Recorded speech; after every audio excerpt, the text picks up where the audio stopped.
امام کو شمار کیا جائے گا۔ لہذا اگر ایک امام اور دو مقتدی ہو گئے تو جماعت ہو گئی، جماعت بن گئی، اس لیے جمعے کا ادا کرنا درست، جبکہ جمہور کے نزدیک امام کا شمار جمعے میں نہیں ہے، اور استدلال کرتے ہیں کتاب اللہ کے اس فرمان سے اذا نودی للصلاۃ من یوم الجمعۃ فاسعوا الی ذکر اللہ۔ فاسعوا امر کا صیغہ ہے اور جمع کا ہے، اور اقل جمع 3 ہے۔ معلوم ہے فاسعوا کہ اقل جمع اگر 3 لے تو 3 لوگوں کو حکم ہے کہ جمع کے لیے جاؤ، 3 لوگ الی ذکر اللہ کی ذکر کی طرف جاؤ، تو معلوم ہے وہاں ایک ذاکر بھی ہوگا، سنیوں کا ذاکر بمعنی خطیب، معلوم ہو ایک خطیب بھی ہے جو ذکر کر رہا ہے، خطبہ دے گا، اس لیے جمع کو حکم دیا کہ آپ جاؤ۔ تو اقل جمع 3 ہے، معلوم ہوا امام کا شمار نہیں ہے۔ امام کے علاوہ جب 3 ہوں گے تو پھر جمعہ کی جماعت قائم کی جا سکتی ہے، جب امام کے علاوہ 3 نہ ہو تو جمعہ قائم نہیں ہو سکتا۔ یا یہ حدیث محمول ہے سفر پر۔ ابتدائی اسلام میں چونکہ اسلام مغلوب تھا، کفار کا غلبہ تھا، اور کافروں کی طرف سے مسلمانوں کو تکلیفیں دی جا رہی تھی، تو اس وقت آپ علیہ الصلوۃ والسلام نے 1 اور 2 کو اکیلے سفر کرنے سے منع کیا، 1 آدمی کو بھی سفر کرنے سے منع کیا اور 2 آدمی کو بھی سفر کرنے سے منع کیا، 3 کو سفر کرنے کی اجازت دی۔ آپ نے فرمایا الواحد شیطان والاثنان شیطانان والثلاثۃ رکب، اکیلے 1 آدمی کا سفر کرنا یہ شیطان ہے، 2 آدمیوں کا سفر کرنا شیطان ہے، 2 شیطان ہیں، اور 3 آدمیوں کا سفر کرنا یہ جماعت ہے۔ یعنی شیطان ایک کے لیے بھی سفر کو مشکل بنا دیتا ہے، 2 کے لیے بھی سفر کو مشکل بنا دیتا ہے، 3 جماعت ہے ان میں ان کے لیے مشکلات نہیں ہوگی، اس لیے کہ اگر اکیلا 1 آدمی ہوگا وہ بیمار ہو جائے تو اس صورت میں اس کے لیے پریشانی ہوگی، 2 ہوں گے تو 2 میں اگر 1 آدمی کسی سفر کے کسی کام سے جائے، کوئی چیز خریدنے کے لیے جائے، تو ان کے لیے بھی چونکہ کافروں کا غلبہ، اسلام مغلوب تھا، کافروں کا غلبہ تھا، اس لیے ان کے لیے بھی پریشانی ہوگی۔ ہاں 3 ہوں گے تو 3 کے لیے سفر کرنا آسان ہے، 2 رہے اور 1 کام کاج کے لیے، کھانے پینے کے لیے بازار جا سکتے ہیں۔ اگر 1 آنے میں تاخیر کر لے تو دوسرا مال و متاع کے پاس ٹھہر کر، وہ دوسرا 1 وہاں ٹھہر کر اور دوسرا ان کے پاس خیر خبر لینے کے لیے جا سکتا ہے، ان کو تکلیف نہیں ہوگی۔ تو 3 کے لیے سفر آسان ہے اور 1 اور 2 کے لیے مشکل ہے، اس لیے آپ نے ان کو منع کیا، 1 اور 2 کو سفر کرنے سے منع کیا۔ یہ روایت شارح نے اس طرح ذکر کیا، جبکہ محشی کہتے ہیں کہ ابو داود کی روایت میں یہ جو اوپر ذکر ہے یہ مشہور الفاظ سے ہیں، اور ابو داود کے روایت سے جو نقل کیا ہے اس میں آپ علیہ الصلوۃ والسلام نے فرمایا الراکب شیطان، 1 سوار یہ شیطان ہے، والراکبان شیطانان والثلاثۃ رکب، یہ حدیث اس الفاظ میں ہے، معنی اور مفہوم دونوں کا ایک ہی ہے۔ پھر جب اسلام تھوڑا سا قوی ہو گیا اور مسلمان پھیل گئے، زیادہ ہو گئے، پھر آپ علیہ الصلوۃ والسلام نے 2 کو اجازت دی۔ آپ نے فرمایا الاثنان فما فوقہما جماعت، 2 اور 2 سے زیادہ یہ جماعت ہے۔ تو جیسے 3 کو سفر کی اجازت تھی، 2 کو بھی رخصت مل گئی اور 2 بندے بھی سفر کر سکتے تھے۔ لہذا تیسرا جواب یہ دیا کہ یہ جو حدیث ہے جن سے بعض مالکیہ اور شوافی نے استدلال کیا، یہ روایت اس سفر پر محمول ہے کہ 2 اور 2 سے زیادہ جماعت ہے، اس لیے سفر کر سکتے ہیں۔ 1 کو اجازت نہیں ملی، لیکن پھر جب اسلام کا غلبہ ہو گیا اور کافر بالکل مغلوب ہو گئے تو پھر آپ نے 1 کو بھی کیا دے دی، اجازت دے دی، اس لیے کہ اب جو خطرہ تھا وہ خطرہ ٹل گیا، اس لیے آپ نے 1 کو بھی پھر اجازت دے دی۔ شارح کہتے ہیں مخالفین حضرات اور خصم کے اور بھی تمسکات ہیں، استدلالات ہیں جن سے وہ استدلال کرتے ہیں اقل جمع کے 2 ہونے پر، جو مطولات میں موجود ہے۔ کہاں موجود ہے؟ مطولات میں موجود ہے، جن میں سے ایک یہ حاذان خصمان اختصموا، حاذان خصمان اور پھر آگے اس پر اطلاق جمع کا کیا، اختصموا، اختصمان ہونا چاہیے تھا، اختصموا۔ اس سے استدلال کر کے کہتے ہیں کہ دیکھو معلوم ہو اقل جمع 2 ہے۔ اس کا جواب دیا گیا کہ یہاں لفظ قسم ذکر ہے، اور قسم کا اطلاق 1، 2 اور جمع سب پر ہوتا ہے۔ جب جمع قسم کا اطلاق 2 پر بھی ہوتا ہے، 1 پر بھی ہوتا ہے، جمع پر بھی ہوتا ہے، تو اس سے یہ لازم نہیں آتا ھذان خصمان اختصموا، اس پر جمع کے اطلاق سے یہ لازم نہیں آتا کہ اقل جمع 2 ہے، بلکہ لفظ قسم کا اطلاق 1 اور 2 اور جمع پر ہوتا ہے۔ کوئی بات سمجھ میں آ گئی؟ اسی طرح وہ استدلال کرتے ہیں جمع متکلم کے صیغے سے، ضربنا یا نضربو، تو یہ جمع کا جو صیغہ ہے یہ جمع کے لیے بھی آتی ہے اور تثنیہ کے لیے بھی۔ اس سے بھی پتہ چلتا ہے کہ اقل جمع کتنے ہیں، اقل جمع 2 ہے، اس لیے کہ صیغہ جمع کا ہے، جمع متکلم کے لیے ہے، اور 2 پر بھی بولا جاتا ہے، لہذا معلوم ہوا کہ اقل جمع 2 ہے۔ اس کا جواب محشی نے ذکر کیا کہ نہیں، یہاں جمع کا جو صیغہ ہے یہ مشترک ہے، 2 معنوں کے درمیان مشترک ہے، متکلم کے ساتھ غیر کے لیے مشترک ہے، متکلم مع غیر کے لیے ہے، اور وہ غیر چاہے 1 ہو یا 2 ہو، وہ 1 ہو یا 1 سے زیادہ ہو، لہذا یہ مشترک ہے، یہ جمع نہیں ہے، یہ جمع اور تثنیہ کے درمیان کیا ہے، مشترک ہے۔ متکلم کے ساتھ ایک اور غیر کے لیے آتا ہے، متکلم مع الغیر، اور وہ غیر چاہے 1 ہو یا 2 ہو یا 3 ہو، لہذا یہ مشترک لفظی ہے، یا یہ مشترک معنوی ہے، مشترک معنوی ہے، لیکن یہ جمع نہیں ہے، اس سے استدلال کرنا درست نہیں۔ یہاں عام کی بحث ختم ہو گئی، آگے ہے مشترک۔ مشترک وہ ایسا لفظ ہے فما يتناول افرادا مختلفۃ الحدود، مشترک ایک ایسا لفظ ہے کہ جو ایسے افراد کو شامل ہو، یتناول افرادا مختلفۃ الحدود، جن کے حقائق اور حقیقتیں مختلف ہوں، علی سبیل البدل، اور یہ ان پر علی سبیل البدل شامل ہوتا ہے، دلالت کرتا ہے، جو علی سبیل البدل تمام افراد کو شامل ہوتا ہے۔ مشترک ایسا لفظ ہے کہ جو یتناول افرادن، جو ایسے افراد کو شامل ہوتا ہے، مختلفۃ الحدود، جن کی حقیقتیں مختلف ہوں، علی سبیل البدل، بدل کے طریقے پر سب کو شامل ہوتا ہے۔ شارح کہتے ہیں مصنف نے کہا یتناول افرادن، افراد سے مراد ما فوق الواحد مراد ہے، تاکہ جو لفظ 2 معنوں میں شریک ہو، جیسے لفظ قر ہے، حیض اور طہر میں شریک ہے، تاکہ یہ مشترک ان کو بھی شامل ہو، تو مصنف نے یہاں جو افرادن کہا اس سے مراد ما فوق الواحد مراد ہے۔ یتناول افرادن کی قید سے خاص نکل گیا، اس لیے کہ اس میں افراد نہیں ہوتے، ایک ہی فرد ہوتا ہے، اس لیے یتناول افرادن کی قید سے خاص نکل جاتا ہے۔ اور مختلفۃ الحدود یہ فصل ثانی ہے، اس سے عام نکل جاتا ہے، اس لیے کہ عام متفقۃ الحدود افراد کو شامل ہوتا ہے، نہ کہ مختلفۃ الحدود، اس لیے اس سے عام بھی نکل گیا۔ اور علی سبیل البدل کی قید جو ہے یہ قید احترازی نہیں بلکہ یہ اتفاقی ہے، مشترک کی حقیقت اور ماہیت کو بیان کرنے کے لیے ہے، اس سے کسی کو نکالنا مقصود نہیں۔ جبکہ شارح کہتے ہیں بعض لوگوں نے کہا کہ نہیں، اس سے امام شافعی رحمہ اللہ کے اس قول سے احتراز ہے، کہ وہ کہتے ہیں کہ مشترک جو ہوتا ہے علی سبیل الاجتماع اور علی سبیل الشمول افراد کو شامل ہوتا ہے، علی سبیل البدل نہیں ہوتا، لہذا علی سبیل البدل کی قید سے امام شافعی رحمہ اللہ کے قول سے احتراز ہے۔ جبکہ بعض حضرات نے کہا کہ اس سے احتراز ہے لفظ شے سے۔ کس سے؟ لفظ شے۔ لفظ شے جب بمعنی موجودن کے ہو، لفظ شے جب بمعنی موجود کے ہو تو اس سے بھی احتراز ہے،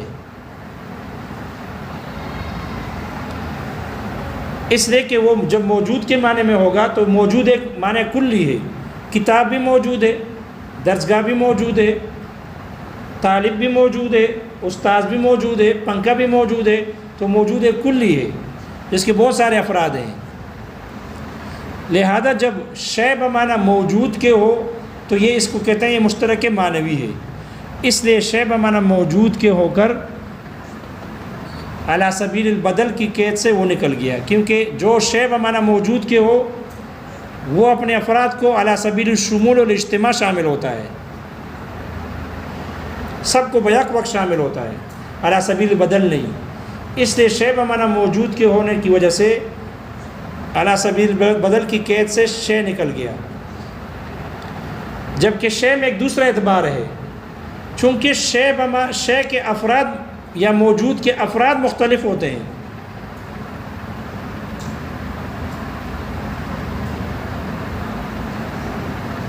چونکہ ان کے افراد مختلف ہیں، ان کی حقیقتیں مختلف ہیں. طالب کی حقیقت اور ہے، درسگاہ کی حقیقت اور ہے، قلم کی حقیقت اور ماہیت اور ہے، پنکھے کی حقیقت اور ماہیت اور ہے. تو جب شے بمعنی موجود کے افراد کے اعتبار سے اگر دیکھا جائے تو ان کی حقیقتیں مختلف ہیں. شارح کہتے ہیں مختلف حقیقت افراد کے اعتبار سے اگر دیکھا جائے تو پھر یہ شے مشترک لفظی میں داخل ہے، اس سے پھر مشترک میں داخل ہو جائے گا. تو شے میں دو اعتبار ہو گئے. ایک معنی کے اعتبار سے جب یہ موجود کے معنی میں ہو تو چونکہ یہ اپنے افراد کو علی سبیل الشمول شامل ہوتا ہے، اس لیے مشترک کی یہ علی سبیل بدل کی قید سے نکل جاتا ہے. اور چونکہ شے کے افراد کی حقیقتیں الگ الگ ہوتی ہے، اس لیے افراد کے مختلفۃ الحقائق ہونے کی وجہ سے یہ مشترک لفظی میں داخل ہو جائے گا، تو علی سبیل بدل کی قید سے خارج نہیں ہوگا، اسے خارج اب مشترک میں داخل ہے.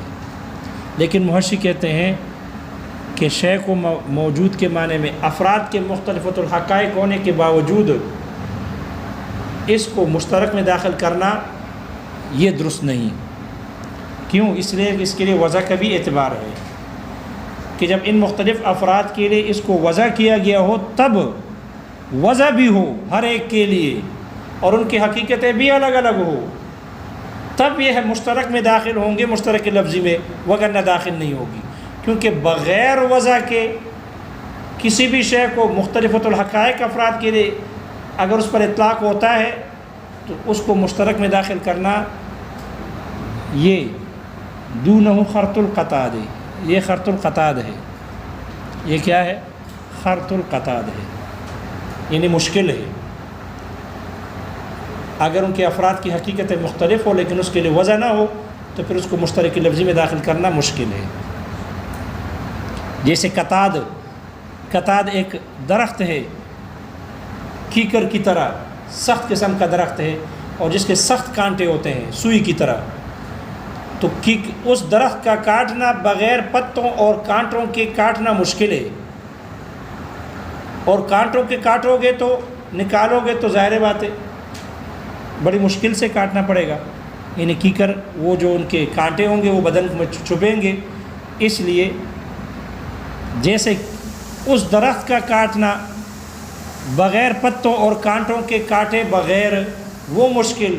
ایسا ہی کسی لفظ کا اگر ایسے افراد کے لیے ہے جن کے افراد کی حقیقتیں مختلف ہیں لیکن وضع نہیں ہے، ان کو مشترک لفظی میں داخل کرنا ایسا ہی مشکل ہے.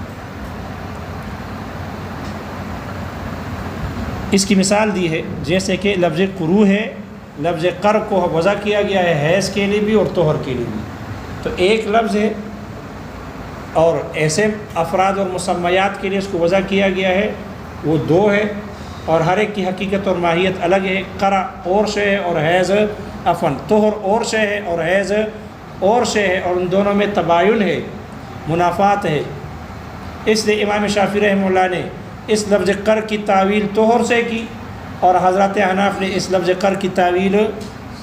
حیض سے کی. تو مشترک وہ لفظ کہ جو ایسے افراد کو شامل ہو جن کی حقیقتیں مختلف ہو، علی سبیل البدل اگر شامل ہے تو اس کو کہتے ہیں مشترک. دیکھو کتاب میں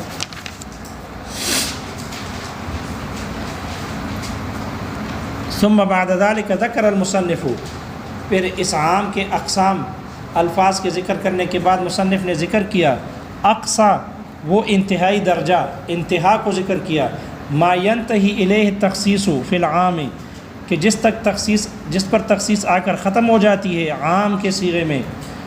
شارح کہتے ہیں وَكَانَ يَنبَغِي أَن يَذْكُرَهُ فِي مَبَاحِثِ التَّخْصِيصِ، مصنف کے لیے مناسب تو یہ تھا کہ اس کو ذکر کرتے تخصیص کے مباحث میں ذکر کرتے، لیکن لما كان موقوفا على بیان الفاظه، لیکن چونکہ یہ موقوف تھا، اس کا بیان موقوف تھا اس کے الفاظ کے بیان پر، اخرہ عنہا، تو اس الفاظ کے بیان سے اس کو مؤخر کیا۔ فقال، فرمایا، وما ينتہی الیہ الخصوص، اور وہ مقدار کہ جس تک خصوص جا پہنچتا ہے، نوعان، اس کی دو قسمیں ہیں۔ ما سے مراد اے المقدار الذی لا يتعدى الی ما تحتہ، یعنی وہ مقدار کہ جس سے نیچے تک تخصیص یہ تجاوز نہیں کرتی۔ نوعان، اس کی دو قسمیں ہیں۔ النوع الاول، پہلی قسم ہے الواحد، ایک، فی ما، اس عام میں، وہ فرد بصیغتہ، کہ جو عام مفرد ہو اپنے صیغے کے اعتبار سے، کمن و ما و طائفتی و اسم الجنس المعرف باللام، او ملحق به، یا وہ عام ہے کہ جس کو ایسے لفظ کے ساتھ جو صیغے کے اعتبار سے مفرد ہے اس کے ساتھ ملایا گیا ہو، کل مجموعی، اس جمع کی طرح، المعرفت بلام الجنس، جس کو لام جنس کے ساتھ معرفہ بنایا گیا ہو، فإنہما، ان دونوں میں ایک تک تخصیص ہو سکتی ہے۔ کیوں؟ فإنہما لو خلیا عن الواحد ایضاً، اس لیے کہ اگر یہ دونوں ایک سے بھی خالی ہو جائیں، لفات اللفظ عن مدلولہ، تو پھر وہ لفظ اپنے مدلول سے فوت ہو جائے گا، جو کہ جائز نہیں ہے۔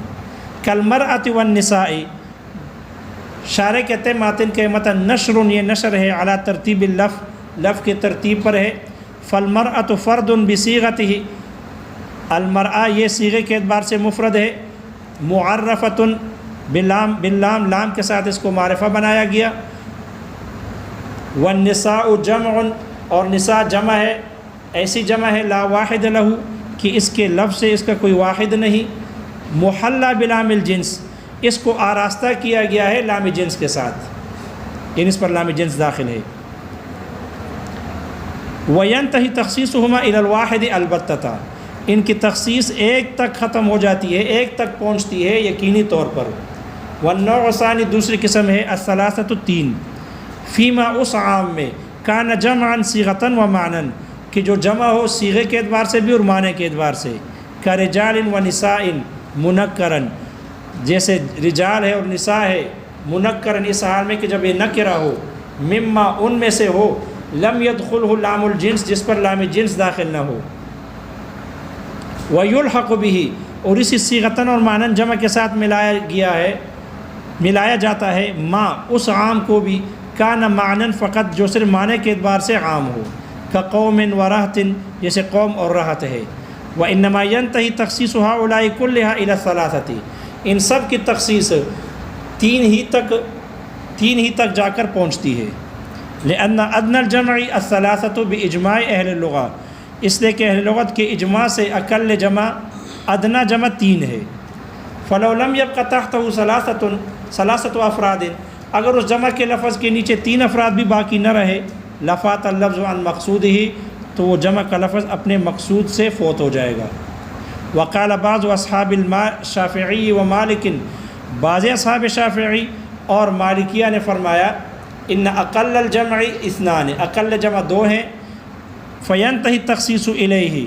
اس لیے اس کی تخصیص اس تک پہنچتی ہے۔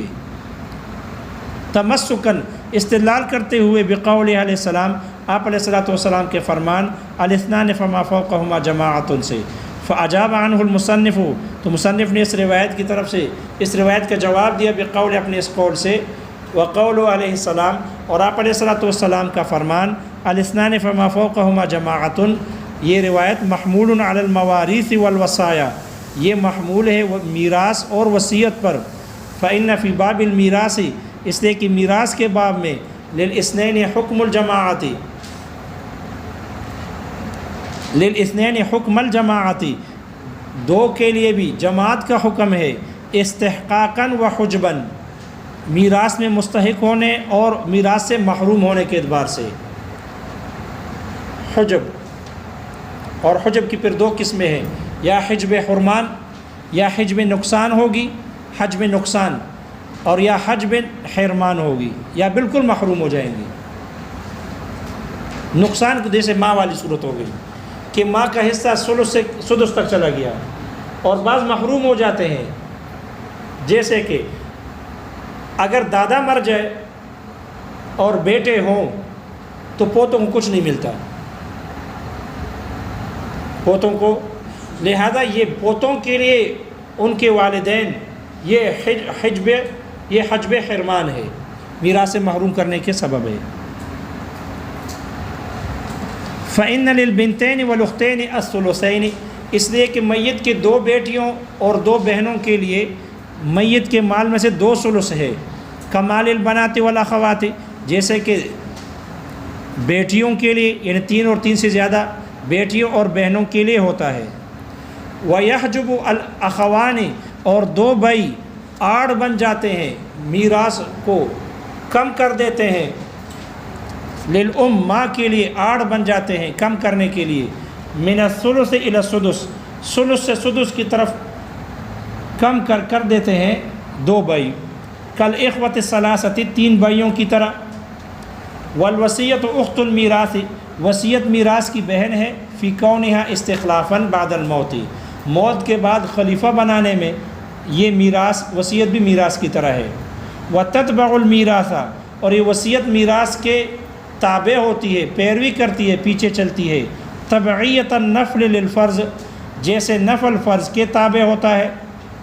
فإن اوصى لموالی، بس اگر کوئی وصیت کرے، لموالی فلان، کوئی فلاں کے موالی کے لیے کوئی وصیت کرے، وَلَهُ مولان، اور حال یہ ہو کہ اس کے 2 مولا ہوں، او لإخوة زید، یا زید کے بھائیوں کے لیے وصیت کرے، وَلَهُ اخوان، اور حال یہ ہو کہ اس کے 2 بھائی ہوں، یستحقان الکل، تو وہ دونوں کے دونوں وہ پورے مال وصیت کے مستحق ہوں گے۔ او علی سنت تقدم الامام، یا امام کے آگے مسنون ہونے پر یہ روایت محمول ہے۔ اذا کان المقتدی اثنین، کہ جب مقتدی 2 ہوں، یتقدمہم الامام، تو امام ان سے آگے بڑھے گا، کما یتقدم علی الثلاثۃ، ایسے ہی آگے ہوگا جیسے کہ 3 کی صورت میں امام آگے ہو جاتا ہے۔ خلافا لابی یوسف، برخلاف امام ابو یوسف رحمہ اللہ کے، فإنہ عندہ، اس لیے کہ ان کے نزدیک، یتوسطہما، امام ان کے درمیان میں کھڑا ہوگا۔ وذالک، اس وجہ سے، لأن الامام محسوب فی الجماعت کلہا، اس لیے کہ امام کا شمار تمام جماعتوں میں ہوتا ہے، الا فی الجمعۃ، سوائے جمعے کے، فإن فیہا تشترط 3 رجال، اس لیے کہ جمعے میں 3 آدمیوں کی شرط لگائی جاتی ہے، سوى الامام، امام کے علاوہ۔ خلافا لابی یوسف، برخلاف امام ابو یوسف رحمہ اللہ کے، اذ عندہ یکفی 2 سوى الامام، اس لیے کہ امام ابو یوسف رحمہ اللہ کے نزدیک امام کے علاوہ جمعے میں 2 آدمی کافی ہوتے ہیں۔ شارح کہتے ہیں ولم یذکر المصنف الجواب الثالث، مصنف رحمہ اللہ نے تیسرے جواب کو ذکر نہیں کیا، یعنی اس روایت کے تیسرے محمل کو ذکر نہیں کیا، الذی ذکرہ غیرہ، کہ جس کو بعد دوسرے اصولین نے ذکر کیا ہے، وہ ہوا، اور وہ تیسرا جواب یہ ہے، انہ محمول علی المسافرۃ، یہ روایت محمول ہے سفر پر، بعد قوت الاسلام، اسلام کے قوت میں آنے کے بعد۔ فإنہ علیہ السلام، اس لیے کہ آپ علیہ الصلوۃ والسلام نے نہا اولا، سب سے پہلے آپ نے منع کیا، عن مسافرۃ الواحد والاثنین، 1 اور 2 آدمی کو سفر کرنے سے منع کیا، لضعف الاسلام وغلبۃ الکفار، اسلام کے ضعیف، کمزور اور کافروں کے غلبے کی وجہ سے۔ فقال، آپ نے فرمایا، الواحد شیطان والاثنان شیطانان والثلاثۃ رکب، اے جماعت، 3 جماعت ہے، کافیۃ، ایسی جماعت ہے جو کافی ہو جاتی ہے۔ ثم لما قوی الاسلام، پھر جب اسلام قوی ہو گیا، مضبوط ہو گیا، رخص للاثنین، تو پھر آپ نے 2 کو بھی اجازت دے دی، وبقی الواحد علی حالہ، اور ایک اپنے حال پر باقی رہ گیا، اجازت دے دی۔ فقال علیہ السلام، آپ علیہ الصلوۃ والسلام نے فرمایا، الاثنان فما فوقہما جماعت، 2 اور 2 سے زیادہ یہ جماعت ہے۔ وباقی تمسکات المخالف، اور مخالفین کے جو باقی تمسکات، استدلالات ہیں، بأجوبتها، ان اپنے جوابات کے ساتھ، مذکورۃ فی المطولات، یہ مطولات بڑی بڑی کتابوں میں موجود ہے۔ ثم لما فرغ عن بحث العام، پھر جب مصنف رحمہ اللہ عام کے بحث سے فارغ ہوئے، شرع فی بیان المشترکی، مشترک کے بیان کو شروع کیا، فقال فرمایا وَأَمَّا الْمُشْتَرَكُ، رہا مشترک، فما، تو مشترک ایک ایسا لفظ ہے یتناول افرادً، جو ایسے افراد کو شامل ہوتا ہے مختلفۃ الحدود، جن کی حقیقتیں مختلف ہوں، علی سبیل البدل، علی سبیل البدل کے طریقے پر۔ شارح کہتے اراد بالافراد، افراد سے مراد لیا ما فوق الواحد، جو ایک سے زیادہ ہو، لیتناول المشترک بین المعنین فقط، جو مشترک دو معنوں، صرف دو معنوں کے درمیان مشترک کو بھی شامل ہو جائے، وہو یخرج الخاصہ، اور یہ افرادن، یتناول افرادن، یہ خاص کو نکال دیتا ہے، وقولہ مختلفۃ الحدود یخرج العامہ، اور اس کا قول مختلفۃ الحدود یہ عام کو نکالتا ہے، علی ما مرہ، جیسے کہ عام کی بحث میں گزر گیا۔ وقولہ علی سبیل البدل، اور تعریف میں علی سبیل البدل جو ہے لبیان الواقعی، یہ مشترک کی حقیقت اور ماہیت کو بیان کرنے کے لیے ہے، احترازی نہیں۔ او احتراز عن قول الشافعی، یا امام شافعی رحمہ اللہ کے قول انہ علی سبیل الشمول، اس سے احتراز ہے، کما سیأتی، جیسے کہ قریب متن میں آ جائے گا۔ وقیل، اور کہا گیا انہ احتراز عن لفظ الشیء، یہ شے کے لفظ سے احتراز ہے، فإنہ باعتبار کونہ بمعنی الموجود، اس لیے کہ یہ موجود کے معنی میں ہونے کے اعتبار سے مشترک معنوی، یہ شے مشترک معنوی ہے، خارج عن ھذا المشترک، اس مشترک لفظی سے خارج ہے، وباعتبار کون افرادہ مختلفۃ الحقائق، اور اس شے کے افراد کے حقیقتیں مختلف ہونے کے اعتبار سے داخل فی المشترک اللفظی، یہ مشترک لفظی میں داخل ہے۔ قرعی، جیسے لفظ قرع ہے، للحیض والطہر، اس کو وضع کیا گیا حیض کے لیے اور طہر کے لیے، فإنہ مشترک بین ہذین المعنیین المتضادین، یہ مشترک ہے ان دو متضاد معنوں کے درمیان میں، لا یجتمعان، ایسے دو متضاد معنی ہیں، لا یجتمعان، جو کہ دونوں جمع نہیں ہو سکتے ایک دوسرے کے ساتھ۔ وقد اولہ الشافعی بالطہر، امام شافعی رحمہ اللہ نے اس کی تعویل کی لفظ قر کی طہر سے، وہ ابو حنیفہ بالحیض، اور امام ابو حنیفہ رحمہ اللہ نے حیض سے کی، کما عرفتہ، جیسے کہ تم جان اور پہچان چکے ہو خاص کے بحث میں، پتہ نہیں وہاں پہچان چکے ہو یا نہیں۔